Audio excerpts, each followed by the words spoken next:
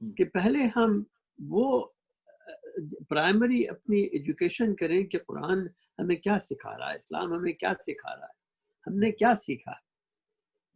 52 دفعہ ہم جمعے کی نماز میں جاتے ہیں سال بھر میں، ہم نے ان میں کیا سیکھا ہے؟ آج کا سبق آموز آپ کا جو لیکچر ہے، اور اتنے لیکچر میں نے آپ کے اٹینڈ کیے ہیں، اور کاش کہ میں آپ کے پچھلے لیکچر بھی اٹینڈ کرتا۔ میرا تو کہنا یہی ہے کہ اگر ہم سب مل کر کے اپنے آپ، اپنے بچوں کو، اپنے گرینڈ چلڈرن کو، اپنے دوستوں کو، بھائیوں کو یہ بتائیں کہ اسلام ہم سے چاہتا کیا ہے۔ آج میرے پاس کسی کا واٹس ایپ آیا ہے، اور واٹس ایپ میں نے اس کو ایسے ڈیلیٹ کیا کہ میں نے پورا ڈیلیٹ کر دیا اس کو۔ وہ کہتے ہیں کہ صاحب نماز کی ضرورت ہی نہیں ہے، کیونکہ قرآن میں لفظ نماز نہیں ہے۔ اب دیکھیے ہمیں استاد کیا بتا رہا ہے، لفظ نماز قرآن میں نہیں ہے، میں تو مانتا ہوں نہیں ہے، مگر صلاۃ کو دیکھو وہ کیا کہتا ہے۔ اسی طریقے سے جو اخوت محبت آتی ہے ہمارے اندر، وہ کس طرح آئے گی؟ ہمارے ہاں جو مدرس ہمارے یہاں ہیں، جن کو ہم نے مدرس بنایا ہوا ہے، ہمارے ہاں جو علماء ہیں کہ جو ہمیں علم سکھانے کی کوشش کرتے ہیں، وہ کیا کر رہے ہیں؟ ہمارے مسلم ممالکوں میں دیکھیے کہ بیشتر میں جا چکا ہوں، میں نے دیکھا یہاں مجھے جو نظر آتا ہے یورپ میں، حقوق عباد بھی ہے، حقوق اور اخلاق بھی ان کے اچھے ہیں۔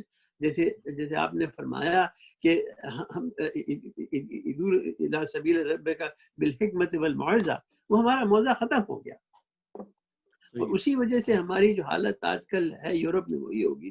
انشاءاللہ آپ کے اگلے درس میں بھی آپ ہمیں یہ بتائیں گے کہ ہماری ذمہ داری کیا بنتی ہے، ذمہ داری کیا بنتی ہے۔ ہماری ذمہ داری جو ہے وہ انفرادی بھی ہے اور اجتماعی بھی ہے، اور اسی کو ہمیں کرنا چاہیے۔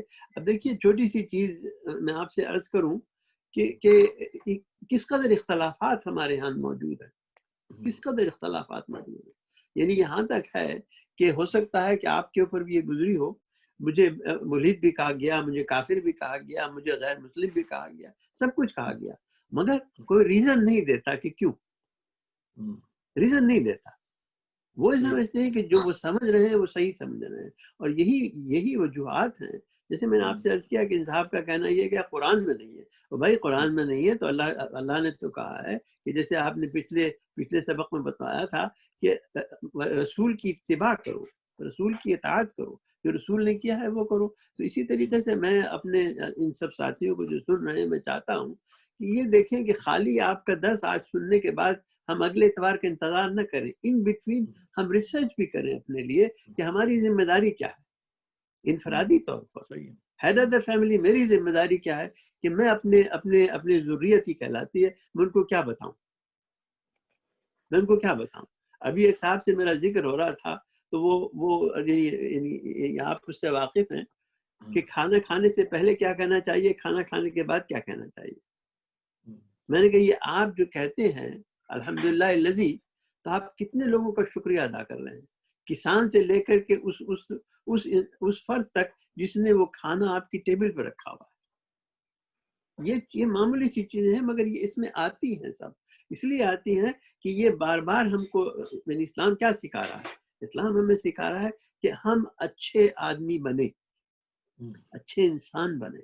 اور اسی کی وجہ ہے کہ آپ دیکھیے کہ حالات یہ ہو گئے ہیں کہ آج بھی ایک صاحب کہہ رہے تھے مجھے حلال کھانا چاہیے، میں نے کہا بالکل، مگر حلال کھائیں تو حلال کمائی کے ساتھ کھائیں آپ حلال۔ اگر آپ کی کمائی حلال نہیں ہے تو حلال کھانا بیکار ہے۔ آپ نے وضو ٹھیک نہیں کیا تو آپ کی نماز بیکار ہے۔ تو میرے کہنے مقصد یہ ہے کہ الحمدللہ اللہ کرے کہ ہم آپ کی چند باتوں سے اگر ایک بات بھی پکڑ کے ہم آگے بڑھ جائیں انشاءاللہ تو مشعل راہ ہوگا ہمارے لیے۔ جزاک اللہ خیر۔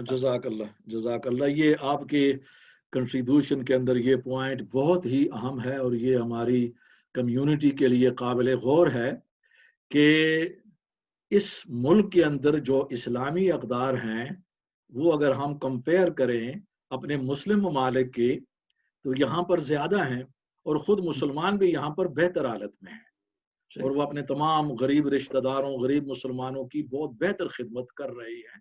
یہ اس وجہ سے ہے کہ یہاں پر کچھ اقدار ہیں، اور میں سمجھتا ہوں کہ ہمیں اسے اپریشیٹ کرنا چاہیے۔ یہاں پر ڈپریشیشن پائی جاتی ہے ہمارے نظام میں، اس کے اندر اپریشیشن ہونی چاہیے. اس لیے میں نے شروع میں یہ جب صابر صاحب نے سوال کیا تو میں نے کہا کہ اب اسلامک کنٹری جو ہے وہ ہم مسلم ممالک کے اندر بھی کسی کو نہیں کہہ سکتے صحیح معنوں میں اسلامک کنٹری، مسلم ممالک ہیں.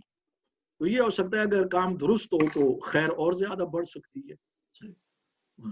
پھر دعوت کا مطلب یہ نہیں ہے کہ آپ لوگوں کو مسلمان بنائیں. دعوت کا مطلب یہ ہوتا ہے کہ دین حق کو اپنی اصلی شکل میں لوگوں تک پہنچائیں، اس کے بارے میں جو مسکنسپشن ہے اس کو دور کریں. اگر وہ نہ بھی قبول کریں تو آیت کے اندر یہ ہے کہ وہ آپ کے دوست بن جائیں، ولی کانہ ولی حمیم. وہ مسکنسپشن، وہ دوری، وہ عداوت ختم ہو جائے، فرینڈشپ قائم ہو جائے. یہ بھی بہت بڑی کامیابی. میں چیزیں عرض کرنا چاہوں گا. پہلے تو جیسا صابر صاحب نے فرمایا، جیسا خواجہ صاحب نے فرمایا ہے کہ یہ ملک اسلام کی دعوت کے لیے بہت زرخیز ہے. اس ملک میں جو بینیفٹ سسٹم ہے جسے ہم کہتے ہیں ویلفیئر اسٹیٹ، یہ دوسری جنگ عظیم کے بعد شروع ہوا، اور جو منسٹر تھا جس نے یہ شروع کیا تھا اس کا نام تھا لارڈ بیون، جس نے یہ ویلفیئر اسٹیٹ شروع کی تھی. فری NHS وغیرہ کا کام اس نے شروع کیا تھا.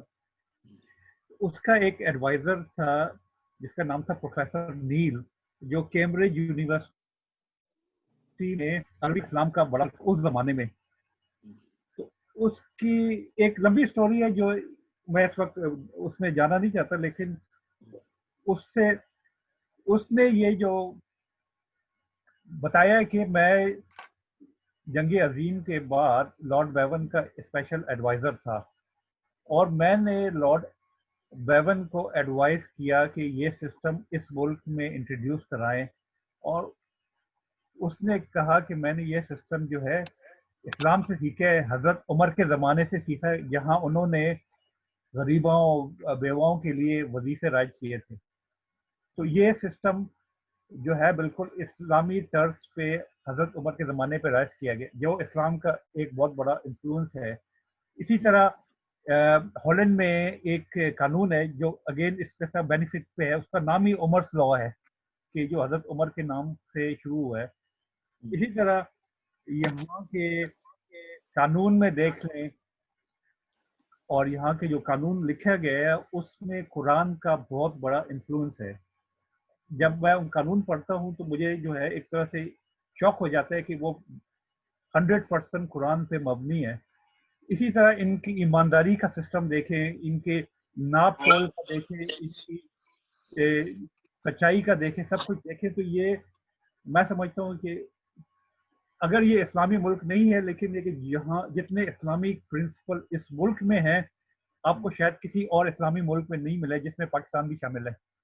تو یہ ملک اگر ہم صحیح طریقے سے تبلیغ کریں، یہاں پہ دعوت دیں، تو کوئی وجہ نہیں ہے کہ یہاں پہ اسلام کو اگر شاید وہ نہ قبول کریں، لیکن اسلام کو بہت حد تک وہ اپریشیٹ کریں. میں 9/11 کی بات کرتا ہوں. جب افغانستان پہ امریکہ نے حملہ کیا تو دنیا بھر سے جرنلسٹ وہاں گئے، جس میں ایک برطانیہ کی عورت بھی گئی تھی جس کا نام تھا ایوان ریڈلے، جس کو کسی وجہ سے طالبان نے قید کر لیا. تو اس کو یہاں کی پریس والوں نے ہیروئن بنا لیا کہ طالبان نے اتنا ظلم کیا، اس کو یہ ہو رہا ہے وہ ہو رہا ہے اس کے ساتھ. لیکن جب وہ قید سے رہا ہو کے آئی، اس نے کہا کہ ساری باتیں غلط ہیں، اور انہوں نے مجھے بہت اچھی طرح ٹریٹ کیا. مجھے انہوں نے سسٹر کہتے ہیں، مجھے بڑی عزت دی، اور جاتے ہوئے انہوں نے مجھے قرآن دیا جس کی میں نے اسٹڈی کی، اور اس قرآن پڑھنے کی وجہ سے وہ مسلمان ہو گئی. ایوان ریڈلے، میری اس سے ملاقات ہوئی ہے ایک دو دفعہ، محفلوں میں، مسلمانوں کی محفلوں میں آتی ہے، حجاب بھی پہنتی ہے. تو جس دن اس نے اپنے اسلام کا اعلان کیا اس کے بعد وہ یہاں کی ولن بن گئی. اس کے بعد کو بالکل ہی انہوں نے یہاں سے اس کا جیسے کہتے ہیں پتہ صاف کر دیا، بالکل اس کو ختم کر دیا. اب آج کے دور میں ہم آ جائیں، ہمارے مسلمانوں کا تو یہ حال ہے کہ ہمیں کیڑے مکوڑوں کی طرح ٹریٹ کیا جاتا ہے. جب چاہیں، جہاں چاہیں، جس طرح چاہیں ہمیں پاؤں کے نیچے مسل دیا جاتا ہے، جس کی مثال آپ کو اخبارات اور نیوز میں اس ہفتے مل گئی ہوگی، کس طرح جہاں چاہے مسلمانوں کو مار دیتے ہیں. جبکہ یہ لوگ تعداد میں, مسلمانوں کی جو تعداد ہے وہ 1.5 سے 2 بلین ہے, اور یہ تعداد میں مٹھی ہیں بھر لوگ ہیں جو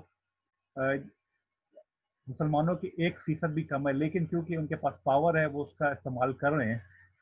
اب یہاں تک اس دعوت کا تعلق ہے, آپ نے فرمایا کہ اگلے لیکچر میں جو ہے وہ دعوت کے بارے میں آپ بیان کریں گے, لیکن میں اس میں نہیں جانا چاہتا, لیکن یہ کہنا چاہتا ہوں کہ ہم ابھی تک ایک تھیوریٹیکل اسلام کے بارے میں باتیں کر رہے ہیں کہ دعوت یہ ہونی چاہیے, یہ کرنی چاہیے. اب کیا یہ وقت نہیں ہے کہ اب ہم اپنی تھیوریز کو ایک عملی جامہ پیمانا ہے, اس کو پریکٹیکل سچویشن میں لے کر آئیں کہ ہم ایز اے گروپ کیا لائے عمل طے کر سکتے ہیں اور ہم کس طرح دعوت کر سکتے ہیں. اور میں سمجھتا ہوں کہ یہ وقت سب سے زیادہ اچھا ہے کیونکہ کرسمس آ رہی ہے. اگر ایز اے گروپ اس 10 گروپ میں ہم لائے عمل طے کر لیں کہ ہم کرسمس پہ کیا کر سکتے ہیں اور کیسے کر سکتے ہیں, تو یہ میں سمجھتا ہوں کہ سب سے امپورٹنٹ وقت ہے کہ جب ہم اپنی دعوت ایز اے گروپ شروع کر سکتے ہیں. اس بارے میں آپ کیا فرمانا چاہیں گے؟ شکریہ, جزاک اللہ شمس العارفین صاحب. آپ نے جو کچھ کہا ہے اس سے ہمیں مکمل اتفاق ہے. عالم اسلام کی تو یہی صورت حال ہے, اور ظاہر ہے کہ اس سے پہلے ہم بیان کر چکے ہیں کہ یہ دنیا مسابقت کی دنیا ہے. اللہ تعالیٰ نے اس دنیا میں یہ نظام اس انداز میں پیدا کیا ہے کہ اس میں آگے وہی بڑھے گا کہ جس میں بڑھنے کی صلاحیت ہوگی. جو اپنی صلاحیت کو کھو دے گا وہ پیچھے رہ جائے گا. اس دنیا کے پیمانے آخرت کے پیمانوں سے الگ ہیں. آخرت کے پیمانے الگ ہیں, لیکن اس دنیا کے پیمانوں کے اندر اگر مسلمان بھی اپنے آپ کو کھو دیں گے تو وہ پیچھے رہ جائیں گے, غیر مسلم آگے چلے جائیں گے. یہ فطری نظام ہے کہ جسے اللہ تعالیٰ نے کریٹ کیا ہے, اور اسے سب سے زیادہ خوبصورتی کے ساتھ قرآن نے پیش کیا ہے. افسوس یہ ہے کہ مسلمان قرآن سے سبق نہیں لے سکے, اس میدان کے اندر کوئی سبق نہیں لے سکے. تو یہ جو جس جملہ پر آپ نے اختتام کیا ہے, اس سلسلے میں سمجھتا ہوں کہ ہمارا جو ہم کچھ سوچ کر کے آئیں کہ اس کے اندر ہم کیا کریں. آج تو آپ کی تجویز ہے, ہمارے پاس ایک ہفتہ ہے انشاءاللہ, اللہ تعالی ہمیں زندہ رکھے, تو نیکسٹ لیکچر کے اختتام پر تو ہم اپنا جو ہم سوچ کر کے آئیں گے, تجاویز کی روشنی میں ہمیں کوئی نہ کوئی لائحہ عمل طے کرنا چاہیے, اور جو کچھ ہم بیان کر رہے ہیں اس پر عمل کی ایک اچھی مثال ہو جائے گی انشاءاللہ. اللہ کے ہاں بھی سرخروئی ہو انشاءاللہ. ڈاکٹر صاحب میں ایک چھوٹی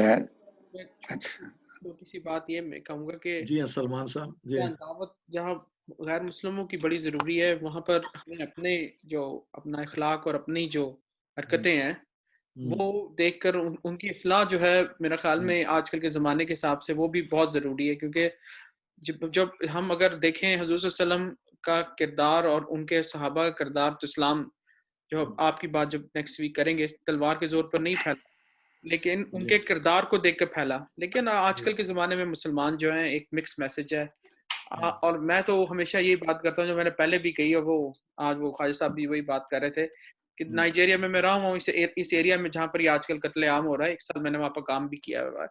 تو لوگ جو ہوتے ہیں اپنا کیا کہتے ہیں, ہم لوگ مسلمانوں نے جتنا مسلمانوں کو مارا اتنا کسی اور نے باہر سے نہیں مارا.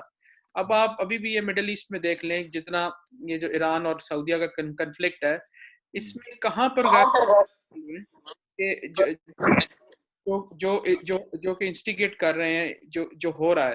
تو اس لیے ہم لوگوں نے تو ہسٹری یہی بتاتی ہے کہ اگر ہم خلافت عثمانیہ کو دیکھ لیں تو ہم نے خود اپنا ترکی سے ہی موومنٹ نکلی تھی نا, جس نے خلافت اسلامیہ کا عثمانیہ کا بیڑا گرک کیا, انکمپیٹنسی آف رولرز کی وجہ سے. مغلوں کا بھی یہی حال ہوا.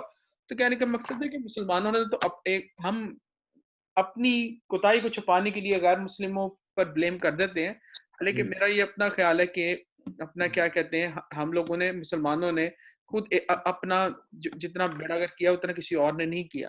اب ہمیں کسی نے تو نہیں کہا نا, اب یہ دیکھ لیں, اب آپ UK میں اللہ معاف کرے, اس وقت ہم یہاں پر جو ہے سب سے جو نیل قوم ہے اس وقت وہ مسلمان ہے ایجوکیشن کے حساب سے اس وقت، یعنی کہ 37%، 39% میرے خیال میں بھی اسٹیٹسٹکس ہے یہ ہمارے پاکستانی مسلمانوں کا، اور 40% اسٹیٹسٹکس ہے بنگلہ دیشی مسلمانوں کا جو کالج سے آگے جاتے ہیں، یعنی کہ کالج بھی کراس نہیں کر سک رہے.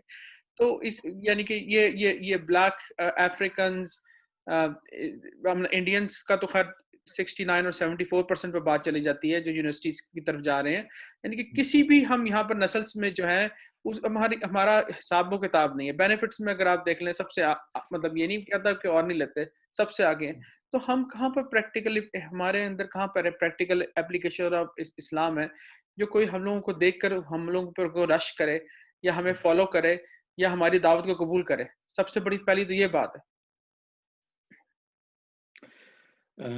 شکریہ سلمان صاحب، یہ تو بہت اہم امور ہیں.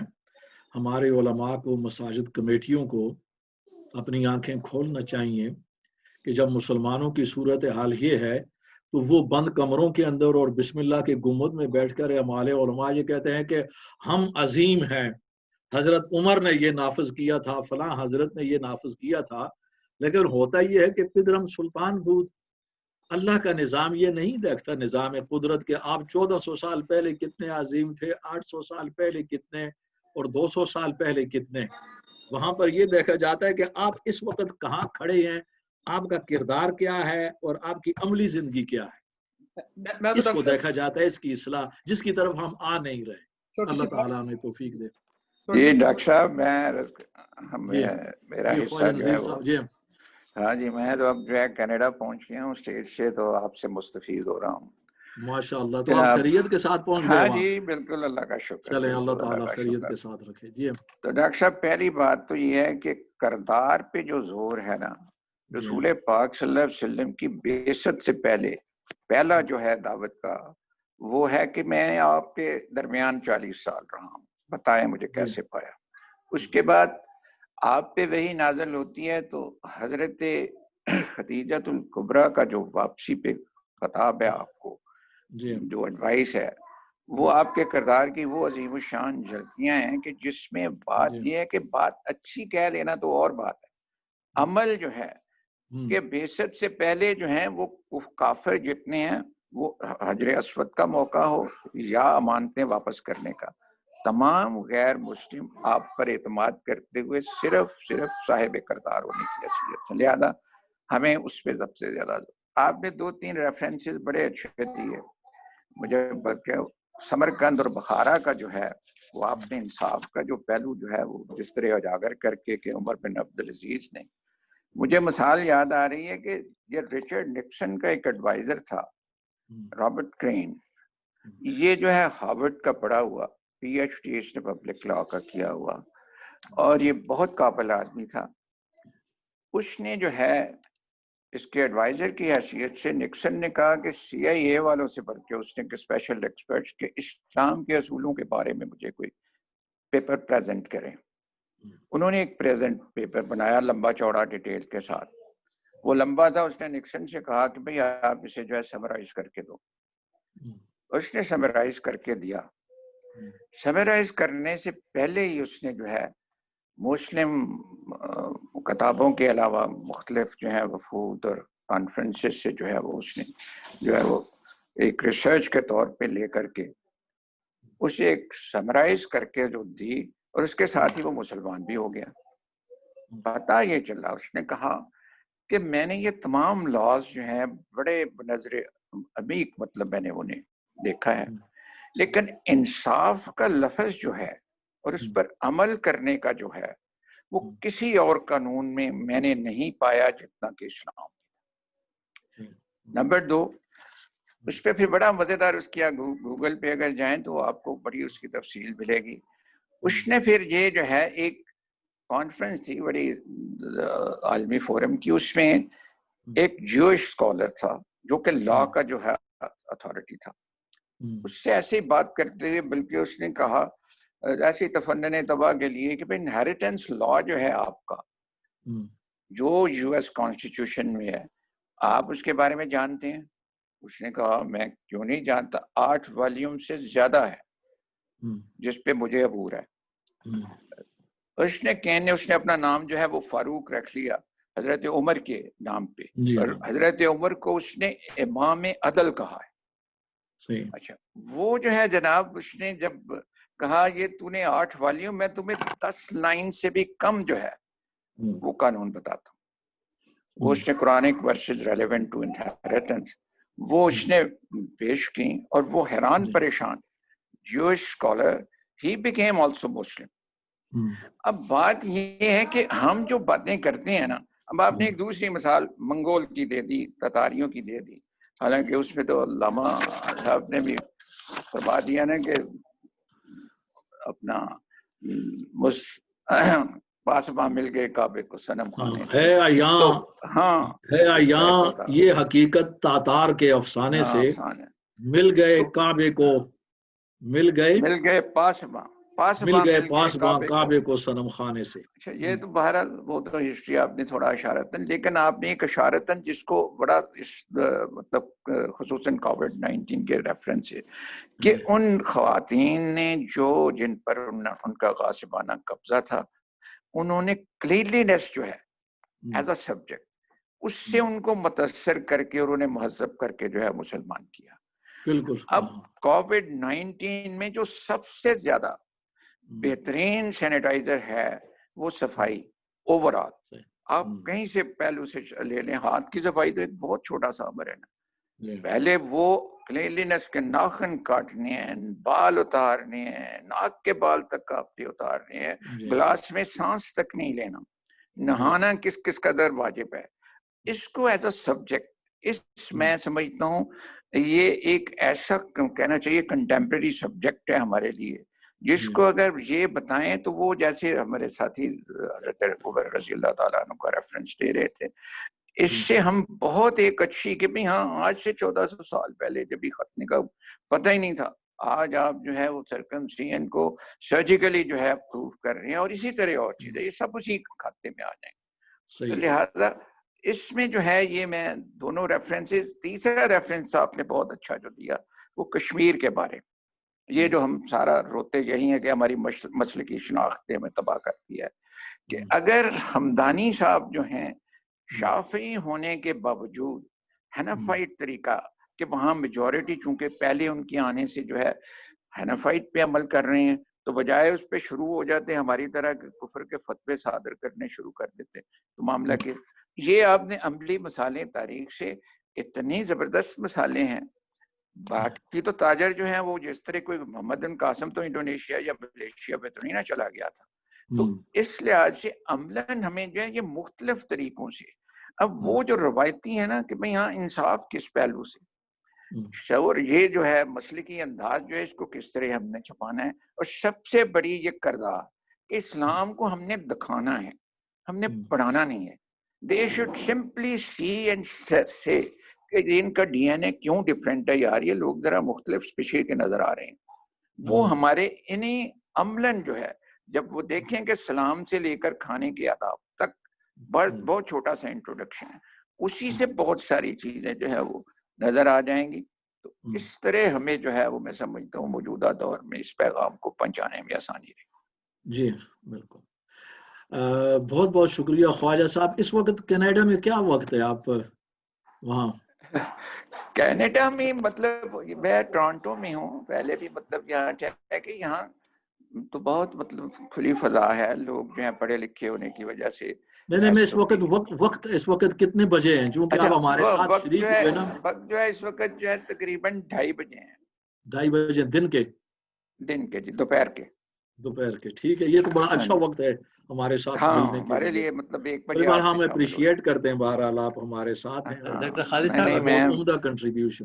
نہیں میں بہت اس میں جو انتظار میں تھا کہ کہیں میں مس نہ کر دوں آپ کا یہ گیپ نہ مل جائے. جزاک اللہ.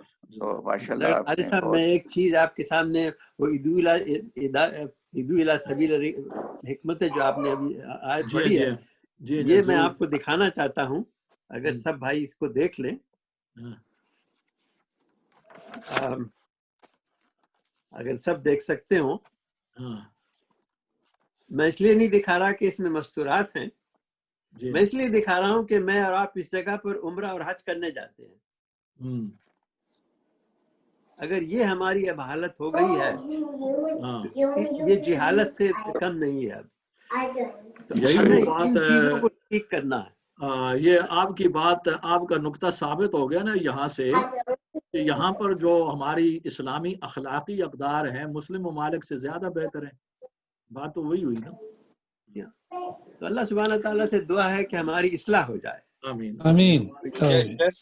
سوری، میں اصل میں جی ہم اپنا بہت ٹائم زیادہ ہو رہا ہے، جی میں 1 منٹ لوں گا.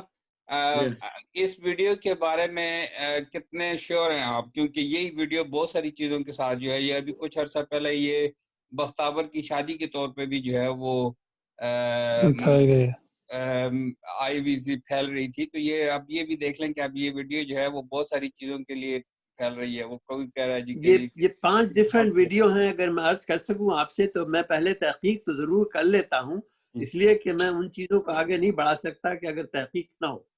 وہ دوسری ویڈیو تھی، وہ میں نے ڈیلیٹ کر دی تھی. یہ میں نے آج کے لیے رکھی تھی کیونکہ مجھے علم تھا کہ ہمارا جو آئندہ کے پروگرام ایسے ہوں گے. تو اسی لیے میں یہ چاہتا ہوں کہ میں کہوں کہ یہاں پر ہمیں چاہیے یہ ہے کہ دیکھیے، اگر کاؤس یونیورسٹی آپ جا کے دیکھیں سعودی عربیہ میں جو ہے، وہ انہوں نے کیا چیزیں بنانے کی کوشش کی ہیں، بنا رہے ہیں. وہ یہ بتاتے ہیں کہ مسلمان پہلے کیا تھا اور اب کیا ہے. یہ وہی جگہ ہے. تو ہمیں یہ چاہیے کہ جیسے میں نے کہا نا کہ اگر ہمیں مدرس ڈاکٹر خالد صاحب کی طرح مل جائیں اور ڈاکٹر اسار کی طرح یا اور دوسرے علماء کی طرح جن کا میں نام نہیں لینا چاہتا، ہماری اصلاح ہو سکتی ہے اور ہونے والی ہے. اب صورتحال یہ ہے ہماری کہ ہماری جو جامع مسجدیں ہیں ان پہ تالے لگے ہوئے ہیں. نماز کے بعد تالا لگ جاتا ہے. تو ہم اسی لیے میں کہہ رہا ہوں کہ اس میں تسلسل ہونا چاہیے ہمارے پاس، ہماری تدریس کا. انشاءاللہ. جزاک اللہ خیر. میں آپ سے اجازت چاہوں گا، انشاءاللہ اگلے ہفتے کو ملاقات ہوگی انشاءاللہ. جزاکم اللہ خیرا. اللہ اپنی امان میں رکھے. آپ دعا کر رہے ہیں اور سوال لیں گے آپ؟ اگر اور سوال کوئی ہو تو پھر لیں گے، ورنہ دعا کرتے ہیں ہم. ڈاکٹر صاحب میں صرف ایک بات عرض کرنا چاہوں گا. جی ہاں. چائنا کا ایک بہت عظیم لیڈر گزرا ہے جس کا نام تھا موزے تنگ. جی. اس کی ایک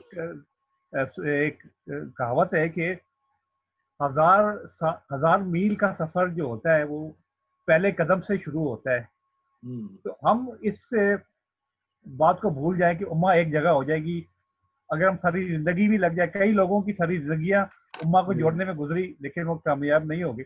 تو کم سے کم یہ ہم سب یہاں لائک مائنڈیڈ لوگ ہیں، تو ایز اے گروپ اگر ہم کوئی کوشش شروع کر دیں، پہلا قدم لے لیں، تاکہ یہ کہ دعویٰ کا کام شروع ہو جائے، تو اللہ کرے گا کہ اسی طرح کے لائک مائنڈیڈ لوگ ہمارے ساتھ جوائن کر دیں گے. کیونکہ جب اسرائیل بنا تو وہاں کی ریاست میں بھی یہی حال تھا جو مسلمانوں کا تھا، ان میں بھی فرقہ پرستی تھی. تو چند لوگ تھے جن کا لیڈر تھا ڈیوڈ بن گورین، جنہوں نے سب چیز کو کنٹرول کیا، سب چیز کو آرگنائز کر کے انہوں نے کام کیا. وہ بہت کامیاب ہوا. آہستہ آہستہ وہ لوگ اس کے ساتھ جڑ گئے اور وہ پھر ایک ریاست بن گئی.